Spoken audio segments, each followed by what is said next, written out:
Item ಯಾವುದೇ ಇರಲಿ try ಮಾಡಿ ಆಚಿ ಚಿಕನ್ ಮಸಾಲಾ.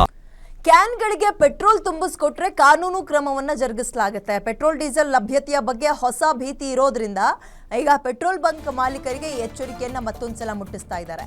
ಮಂಡ್ಯ ಡಿಸಿ ಈ ಎಚ್ಚರಿಕೆಯನ್ನ ಅವ್ರ ಗಮನಕ್ಕೆ ತಗೊಂಡು ಹೋಗ್ತಾ ಇದ್ದಾರೆ. ಪೆಟ್ರೋಲ್ ಬಂಕ್ನ ಮಾಲೀಕರಿಗೆ ಈ ಸಂಬಂಧ ಏಜೆನ್ಸಿಗಳ ಜೊತೆಗೆ ಸಭೆ ಮಾಡಿದ್ದೀವಿ. ಸಾರ್ವಜನಿಕರು ಯಾರು ಕೂಡ ಆತಂಕ ಪಡೋ ಅವಶ್ಯಕತೆ ಇಲ್ಲ.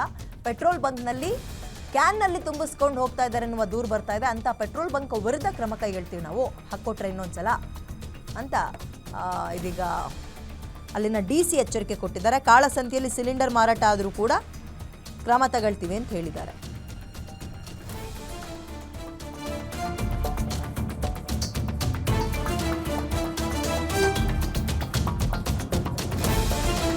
ಈಗ ಬಾಟಲ್ಗಳಲ್ಲಿ ಕ್ಯಾನ್ಗಳಲ್ಲಿ ಯಾರೋ ಏನೋ ಹೇಳಿದ್ರು, ವದಂತಿಗಳನ್ನು ಹಬ್ಬಿಸಿದ್ರು ಅಂತ ಜನ ತುಂಬಿಸ್ಕೊಂಡು ಹೋಗ್ತಾ ಇದ್ದಾರೆ ಪೆಟ್ರೋಲ್ ಮತ್ತು ಡೀಸೆಲ್ನ. ಪರಿಣಾಮ ಏನಾಗ್ತಾ ಇದೆ? ಕೃತಕ ಅಭಾವ ಅಂತಾರಿದೆ. ಬೇರೆಯವ್ರಿಗೆ ಸಿಗಲ್ಲ.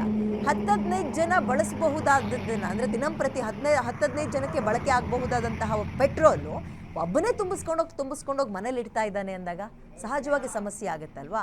ಈ ರೀತಿಯ ಕೃತಕ ಅಭಾವ ಸೃಷ್ಟಿ ಮಾಡುವಂತಹ ವಿಚಾರ ಇರೋದ್ರಿಂದ ಪೆಟ್ರೋಲ್ ಬಂಕ್ ಅವರಿಗೆ ನಾವು ಆ್ಯಕ್ಷನ್ ತಗೊಳ್ತೀವಿ ಅಂತ. ಹಂಗೆ ನೋಡೋದಾದ್ರೆ ಒನ್ ಥಿಂಗ್, ಈ ಬಾಟಲ್ಗಳಿಗೆ ಪೆಟ್ರೋಲ್ ಗಿಟ್ರೋಲ್ ಹಾಕಂಗೇ ಇಲ್ಲ, ಸೇಫ್ಟಿ ಪರ್ಪಸ್. ಹಂಗೆ ನೋಡೋದಾದ್ರೆ ರೂಲ್ಸ್ ಇದೆ, ಅದು ಇಲ್ಲೀಗಲ್ ನಮ್ಮ ದೇಶದಲ್ಲಿ.